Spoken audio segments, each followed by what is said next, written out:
The wind came up from the south, hot and abrasive, carrying enough dust to erase tracks within hours. In the territory, that was almost a mercy. Some men lived by leaving traces. Others lived by wiping them away. Between the two, the law tried to exist fragile as paper in a storm, held up more by a few determined souls than by any broad strength.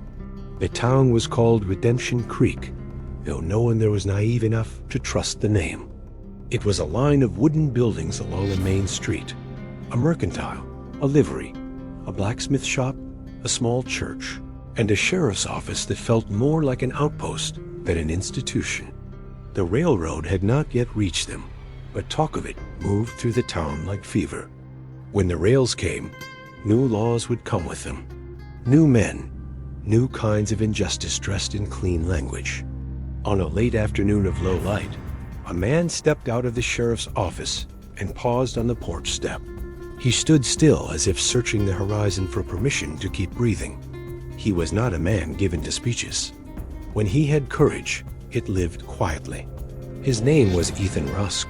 Ethan was a deputy less from ambition than from lack of better choices. He had worked cattle, driven freight wagons, and guarded stretches of road when the territory needed men willing to stand in the open. He learned early that the West charged interest on every decision, and that the difference between an honest man and a lost one was sometimes only the company he kept when winter closed in. Ethan carried a problem no badge could solve. The man he owed his deepest loyalty to was not the sheriff. It was his brother. Caleb Rusk had grown up beside him with the same hunger, the same calloused hands, the same hard father who believed love was something you proved by surviving. When their mother died, Caleb held Ethan upright so the boy would not come apart. When their father sank into silence, Caleb found work and kept food on the table. When Ethan nearly drowned himself in drink and rage, Caleb pulled him back. And now Caleb was walking the wrong road. Not as some storybook villain, not as a man who woke one morning eager to ruin lives. He was a man pushed by debt, drought, and the slow accumulation of choices made in fear until fear became habit. He had begun running freight without questions between towns cargo that never looked the same in daylight as it did in a ledger. Some called it smuggling. Others called it theft. In the territory, words changed depending on who needed a villain. What did not change was the end of it. Someone always got crushed. That week, the weight tipped toward Caleb. On the desk inside the sheriff's office, Sheriff Harlan Voss had spread papers like a grim kind of weather. Reports, sworn statements, a warrant issued from the county seat. Clean ink, firm signatures. A stamp that made the whole thing feel inevitable. And across the top, in dark, official letters, the name Ethan dreaded as if it were scripture spoken wrong. Caleb Rusk. Sheriff Voss was a man in his middle years, face weathered and eyes tired. He was not cruel for pleasure. He was dangerous by necessity.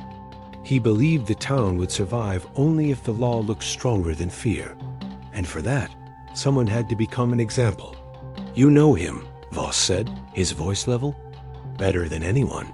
Ethan stood in front of the desk with his hat in his hands, feeling a cold sweat under his collar.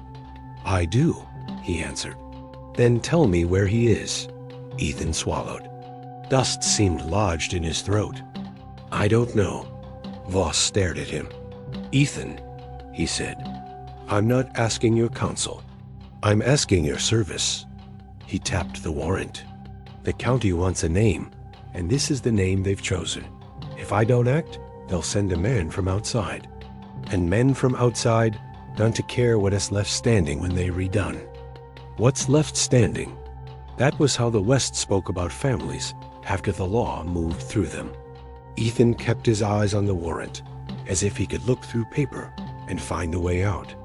"Caleb isn't a bad man," he said, a defense that sounded weak even as he spoke it. Voss drew a slow breath. "I didn't say he was bad. I said he's wanted." His gaze did not soften. "Out here, the distance between those two things is often only time. Ethan left the office with the world heavy on his shoulders. Outside, Redemption Creek kept moving.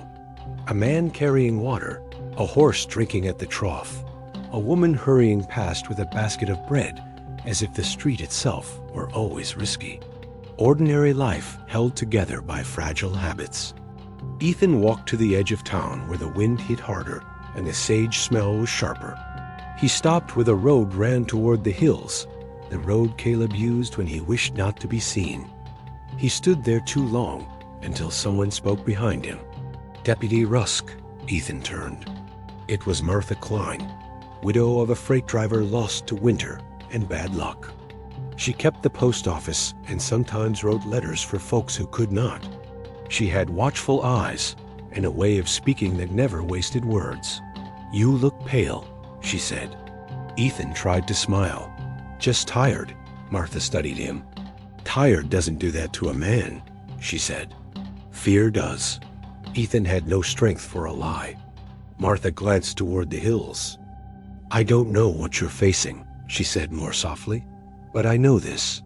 When law becomes only a hammer, a town loses its soul.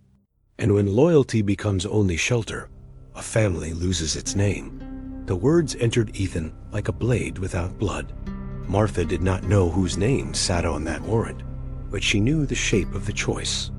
In the West, people learned to read the air the way they read clouds. "Thank you," Ethan said, and nothing more. Martha nodded and walked away, leaving Ethan alone with what no one could decide for him. The thin line between protecting and betraying. That night, Ethan did not sleep. He sat on the edge of his narrow bed in the small room behind the office, listening to the wood settle and the wind press at the window. He thought of childhood, Caleb handing him the last piece of bread, Caleb taking their father's anger so Ethan could breathe, Caleb saying, "Stay behind me," when the world felt too large. He also thought of the reports Voss had shown him. Missing freight, a merchant intimidated, a rancher squeezed until he could not keep his place. No gore, no dramatic tailies. Just enough to prove Caleb had been running with men who turned need into excuse. Ethan knew the law of the West could be unjust. He also knew that without any law at all, the worst men ruled openly. Sometime after midnight, soft steps crossed the porch. Not the sheriff's, familiar. Ethan took his lantern, opened the door, and saw Caleb standing there in the dark, as if the night itself had shaped him. Caleb looked thinner. His beard had grown in. His eyes held fatigue and a guarded shame. But he was still Caleb, the brother, who had held Ethan together when the world was small. "I heard," Caleb said quietly. "I heard there's a warrant." Ethan could not answer at once. His throat refused. "I didn't come to fight," Caleb continued. "I came because I needed to look at you before I become a story people tell wrong." Ethan stepped onto the porch. The air was cold, the stars hard and indifferent. "Why did you do it?" Ethan asked. The question did not come out as accusation. It came out as pain. Caleb gave a short, humorless breath. "You think I woke up one morning and decided to become trouble?" He shook his head. "Things happen. A debt, a dry season, a man offering work. You shut your eyes once, and then it becomes habit." Ethan clenched his fist. "You knew I wear that badge." "I know." Caleb looked at him steadily. "And I know you weren't meant for this office.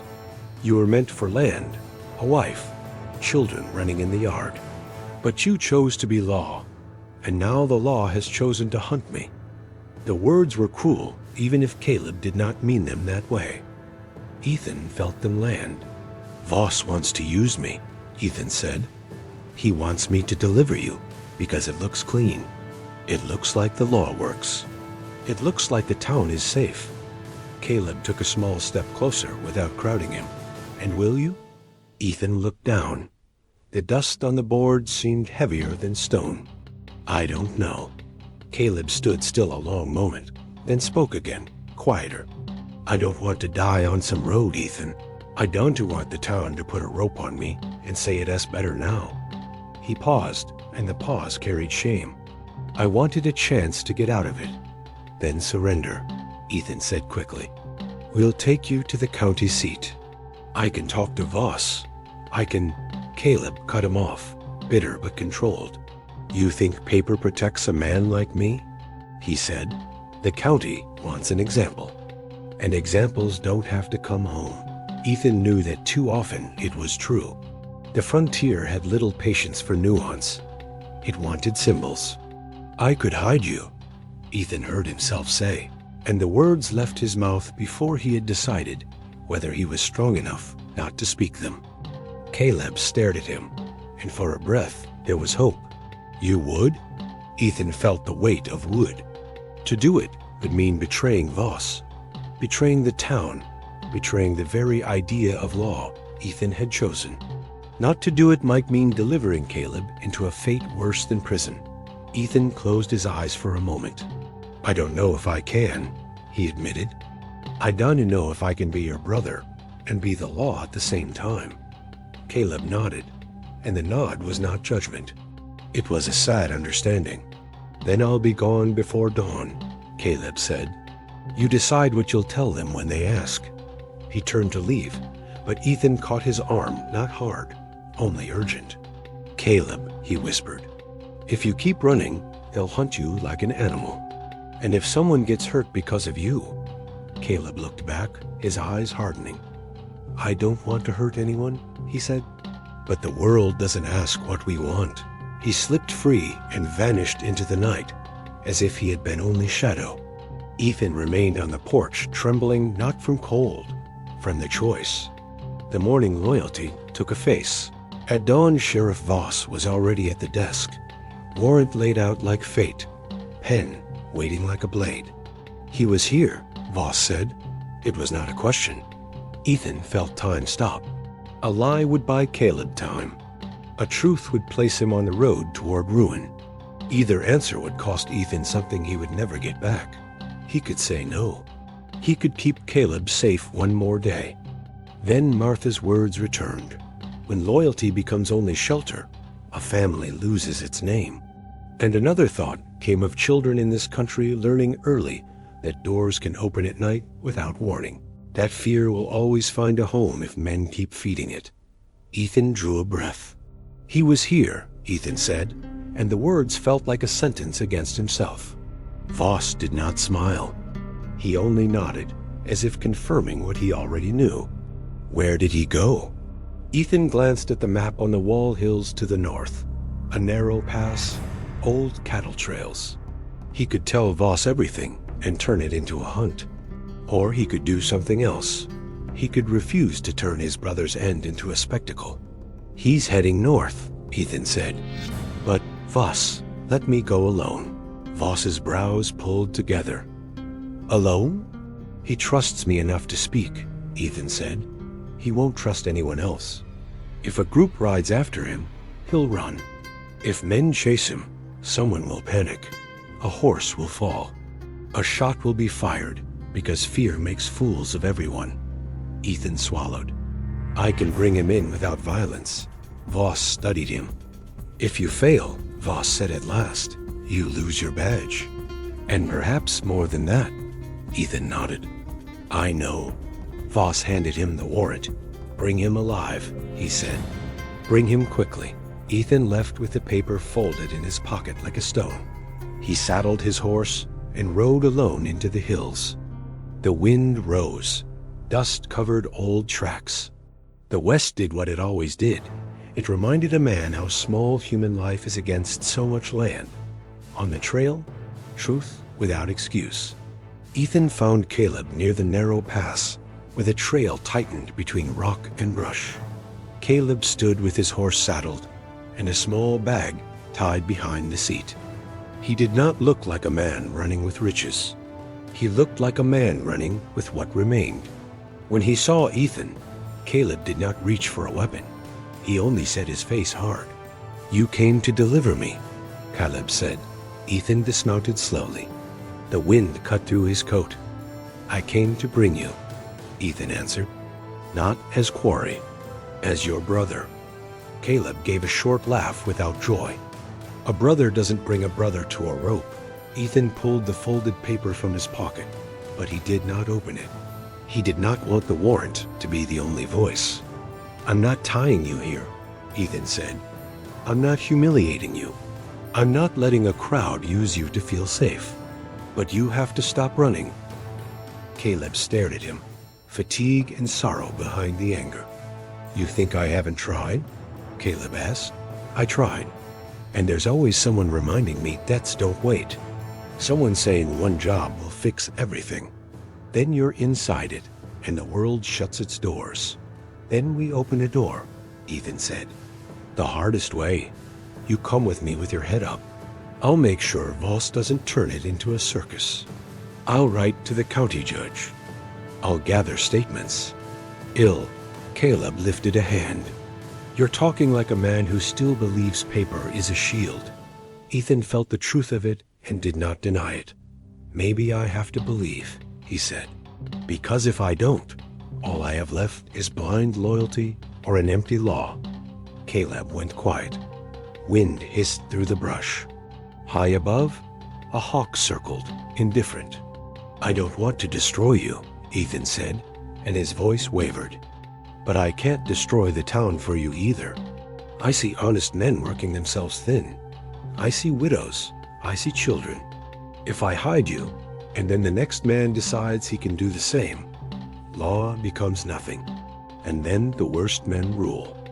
Caleb looked down, as if those words hurt more than any accusation. Then choose the law, he whispered. And leave me behind.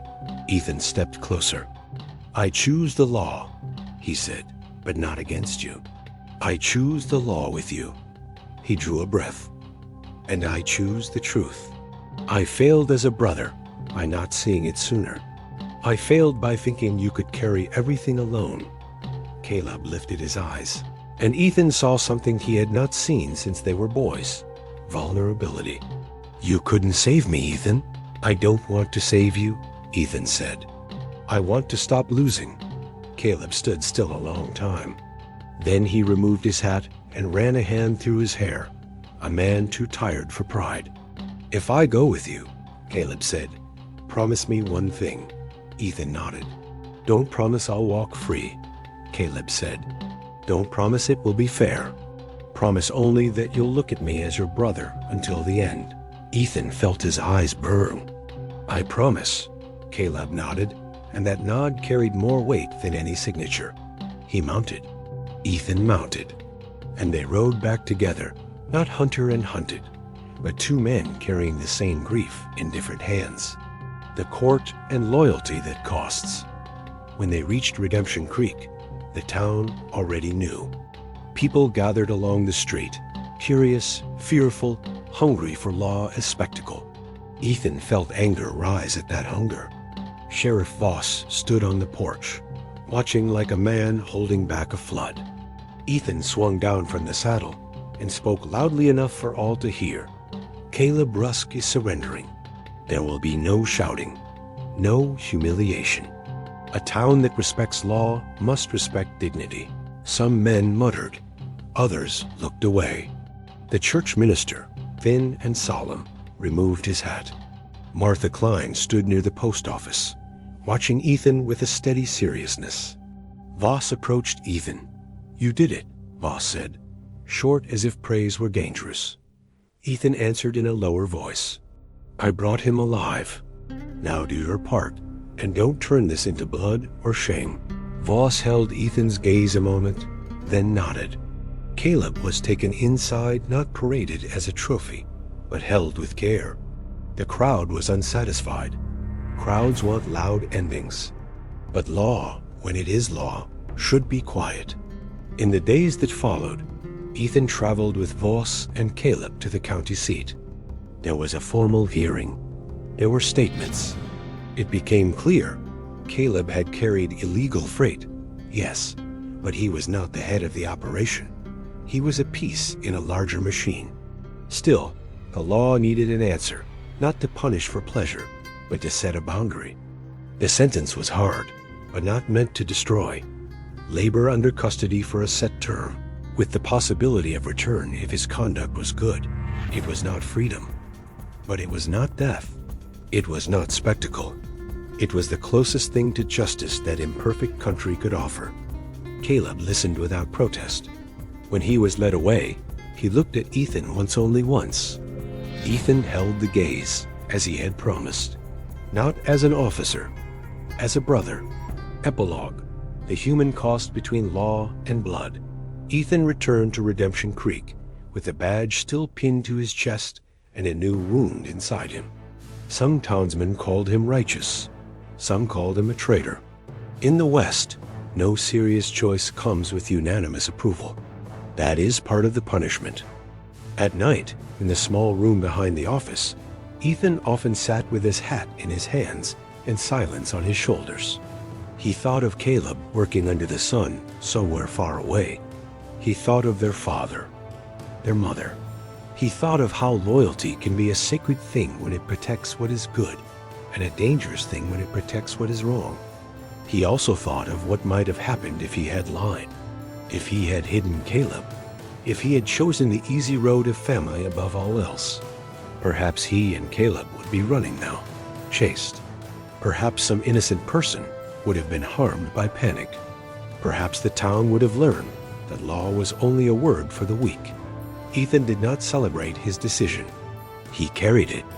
Months later, a letter arrived from the county. It was short, written in uneven hand. Caleb had never been good with letters. But one line stood clear, as if a man were learning to speak plainly after years of silence. I am still here, and I do not hate you.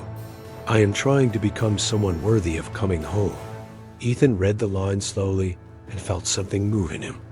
Not bright joy, something steadier. A kind of hope that does not deny the cost. In the West, law saved some and ruined others. Loyalty saved some and ruined others. The man forced to stand between them paid the highest price. Because he had to choose without any guarantee, the choice would be clean. And that may be the bitterest, most human truth of the frontier. Perfect justice is rarely available. What exists are men and women trying not to become worse than the hard land around them. Ethan Rusk kept serving not as a hero, but as a man who learned that law without mercy becomes tyranny, and loyalty without truth becomes ruin. He was not rewarded with easy peace. But on some nights, when the wind moved through the sleeping town and the dust lay quiet, Ethan could breathe without feeling he had betrayed his own soul. And in that country, that was its own kind of redemption.